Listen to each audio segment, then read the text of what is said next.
Team India को जब एक ओपनर की जरूरत होती है तो राहुल का नाम सामने आ जाता है। जब टीम इंडिया को नंबर 3 पर खेलने के लिए कोई प्लेयर चाहिए होता है तो राहुल का नाम सामने आ जाता है। जब इंडिया को लगता है कि अब मिडिल ऑर्डर में कोई चाहिए तो राहुल आ जाते हैं। और तो और जब इंडियन टीम को एक विकेट कीपर चाहिए होता है तो राहुल है ना, वो विकेट कीपिंग भी कर लेते हैं। सब कुछ करने के बाद, अपना सब कुछ देने के बाद, सब कुछ करने के बाद आखिर में जब टीम इंडिया से बाहर होने की बारी आती है, आखिर में जब ब्लेम लेने की बारी आती है, तो वो कंट्रीब्यूशन भी राहुल के हिस्से में आता है। सबसे पहले बात आती है कि राहुल को बाहर कर दीजिए।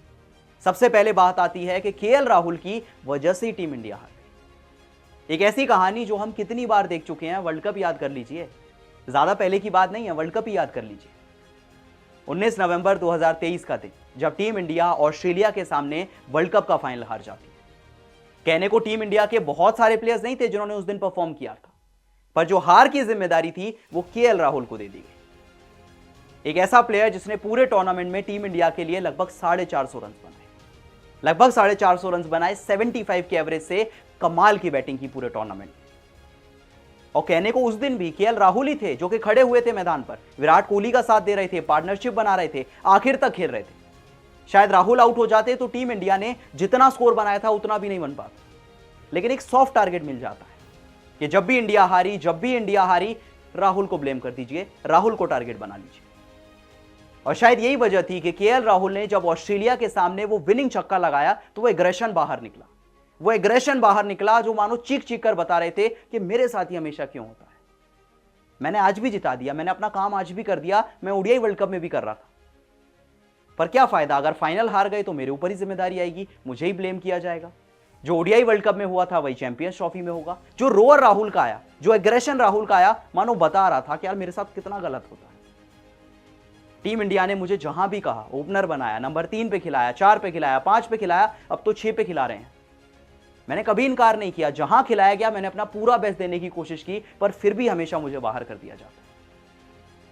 आज लोग कह रहे हैं कि अहमदाबाद के मैदान पे जितनी गालियां उनको पड़ी थी, जितना मजाक उनका बनाया गया था, आज माफी मांगिए उनसे।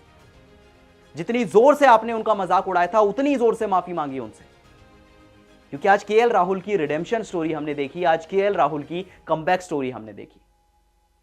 क्या कमाल के प्लेयर है। विराट कोहली से कह रहे थे कि यार मैं मार तो रहा था यार, आप शतक बना लेते ना। क्या कमाल के प्लेयर हैं यार, अपने लिए खेलते हैं, बाकी प्लेयर्स के लिए खेलते हैं, टीम के लिए खेलते हैं। ऐसा ही तो प्लेयर आपको टीम में चाहिए। लिटरली विराट कोहली से कहते हैं कि आपने क्यों बड़ा शॉट खेला, आप आउट हो गए, मैं मार रहा था रन, आप 100 बनाते ना, जीत तो हम वैसे भी जाते।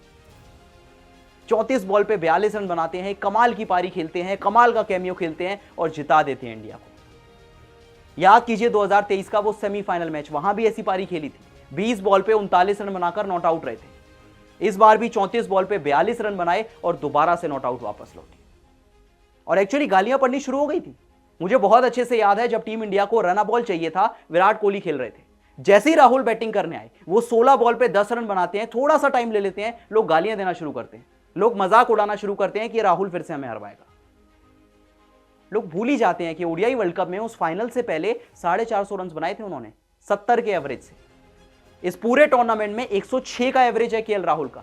फिर भी बड़े सॉफ्ट टारगेट हैं कि जब भी हारे राहुल को ब्लेम कर दीजिए। एक्चुअली केएल राहुल ने भी कहा कि जब मैं बैटिंग करने आया, मैंने विराट कोहली से कहा कि आपको आखिर तक रहना है।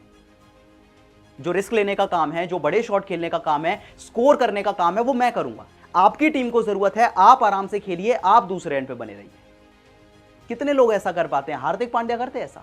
वो बिल्कुल भी नहीं करते। वो आते, पहली बॉल से मारना शुरू करते, उनको कोई फर्क नहीं पड़ता विराट कितने पे खेल रहे हैं। पर केएल राहुल ही वो प्लेयर हैं जो सामने वाले प्लेयर के माइलस्टोन्स का ध्यान रखते हैं। वो कह रहे थे विराट से कि आप बना लेते 100, मैं जिता देता इंडिया को मैच। यार क्या कमाल का प्लेयर है। सोचिए चैंपियंस ट्रॉफी में 106 का एवरेज है, कितने लोग उनकी बात करते हैं? सब लोग कहते हैं भाई साहब रोहित शर्मा का कंट्रीब्यूशन है, विराट कोहली का कंट्रीब्यूशन है, अय्यर की भी बात हो जाती है, राहुल की बात कभी नहीं होती। लेकिन इस बार जिस तरह से केएल राहुल ने वो छक्का लगाकर इंडिया को मैच जिताया, एक फैन भी ग्राउंड में आ गया। एक फैन ग्राउंड में आता है, केएल राहुल को हक कर लेता है और सब लोग कहते हैं यार कितना अंडररेटेड प्लेयर है, हमने कभी तारीफ ही नहीं की इस खिलाड़ी, जितना ये डिजर्व करता है, सच में हमने कभी तारीफ नहीं। केएल राहुल कहते हैं कि पिछले 4-5 साल से रोहित शर्मा कैप्टन है और उन्होंने बहुत सपोर्ट किया है मुझे। एक्चुअली बात सही है, क्योंकि चैंपियंस ट्रॉफी से पहले डिबेट शुरू हुई थी, अजीत आगरकर चाहते थे ऋषभ पंत खेलें, गौतम गंभीर और रोहित शर्मा ने केएल राहुल को सपोर्ट किया और रिजल्ट्स हमारे सामने। बांग्लादेश के सामने 48 बॉल पे 41 बनाए, नॉट आउट रहे। न्यूजीलैंड के सामने 29 बॉल पे 23 बनाए और ऑस्ट्रेलिया के सामने 34 बॉल पे 42 रन बनाए, नॉट आउट रहे और छक्का लगाकर मैच खत्म किया। 106 का एवरेज है चैंपियंस ट्रॉफी में, पर कोई बात नहीं कर रहा, कोई नहीं कह रहा कि केएल राहुल की वजह से इंडिया जीत गई। फिर वही बात कहता हूं कि जितनी जोर से आपने उनको गालियां दी थी, जितनी जोर से आपने उनको डिसरिस्पेक्ट किया था, उतनी रिस्पेक्ट कीजिए और उतनी जोर से माफी मांगिए। थैंक यू कहिए केएल राहुल को कि वो हैं इंडियन टीम में, वो ओपन भी कर लेते हैं, वो 3 पे भी खेलते हैं, 4 पे भी खेलते हैं, 5 पे 6 पे विकेट कीपिंग भी कर लेते हैं। भाई साहब सब कुछ कर लेते हैं, ये सिर्फ केएल राहुल हैं और कोई भी नहीं कर पाएगा। क्या आपको लगता है केएल राहुल बहुत अंडररेटेड है? और जितनी गालियां लोग उनको देते हैं, जितना मजाक उनका उड़ाया जाता है, उतनी तारीफ कभी उनकी नहीं होती। अगर आपको भी लगता है तो बताइए कमेंट सेक्शन में।